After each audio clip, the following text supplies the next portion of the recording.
Naam, karibu tena mtazamaji, ambapo idara ya watoto katika kaunti ya Busia imesikitikia visa vya dhulma na kutekelezwa kwa watoto mahuntha. Wazazi wamehimizwa kutowaficha watoto wao nyumbani, ikiarifiwa kuwa wengi huona kuwa aibu na laana. Kaunti ya Busia ina jumla ya mahuntha 28. Jane Cherotich na taarifa hiyo. Ukosefu wa elimu kwa wazazi ni mojawapo ya changamoto inayochangia baadhi ya walezi na wazazi kuwanyima watoto wanaozaliwa na jinsia mbili haki zao za kimsingi. Ripoti ya sensa ya mwaka 2019 iliyotolewa na shirika la takwimu nchini KNBS ilionyesha kuwa kuna jumla ya mahuntha 1524 nchini, huku kaunti ya Busia ikiwa na jumla ya watu 28. Watoto wengi kama hao Busia wanakosa huduma muhimu kama vile za afya na elimu, mbali na kukataliwa na kutengwa na jamii. Idara ya watoto Busia sasa imeanzisha mikakati ya kutoa hamasa kwa jamii.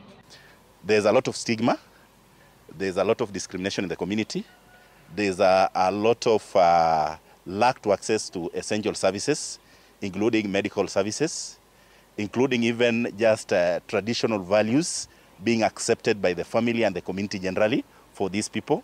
Most of them the persons are not allowed to come out and even talk about their status. Mkolo amesema kuwa iwapo sera kuhusu maslahi na haki za mtoto katika kaunti ya Busia zitapitishwa katika bunge la kaunti hiyo, watoto hao watapata haki zao kikamilifu. We also require that on the policy level, because I know as a county we have developed a children policy touching on the 4 pillars of the children's rights, that is survival, development, protection and participation.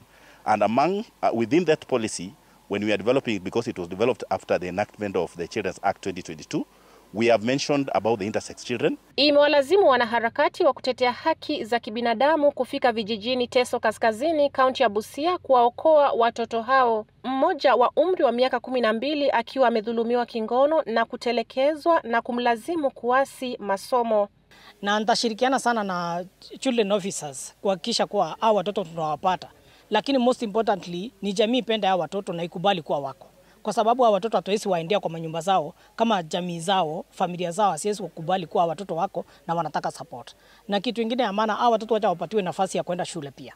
Kwa sababu kama sahi jana pia tulipata kesi nyingine ya kuwa kuna mtoto amedrop out of school kwa sababu familia yao imsupport. Watetezi hao wa mahuntha wanasema kuwa watoto hao wanafaa kuachwa hadi wakati wa kubalehe ndiposa wafanyiwe upasuaji, kwani ndio hapo ambapo jinsia kamili inaweza kutambuliwa. Up to what extent mtoto anafaa kudrop out of school kwa sababu yeye ni intersex. So hao watoto wanafaa kusaidiwa kwa sababu ni mtoto kama ule mwingine. Hakuna kitu mbaya hii Kenya yetu kama culture and religion. Hizo ni vitu zingine zinasuia hao watoto kukuja nje.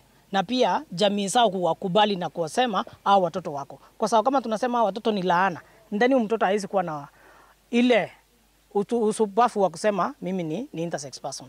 Mtoto huyu kutoka kijiji cha Changara aliyetelekezwa na mamake akiwa mchanga, aliokolewa na kulelewa na mhisani.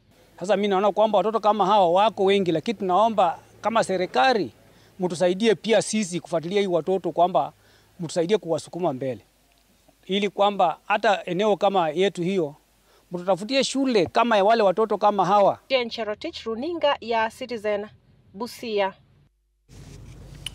Na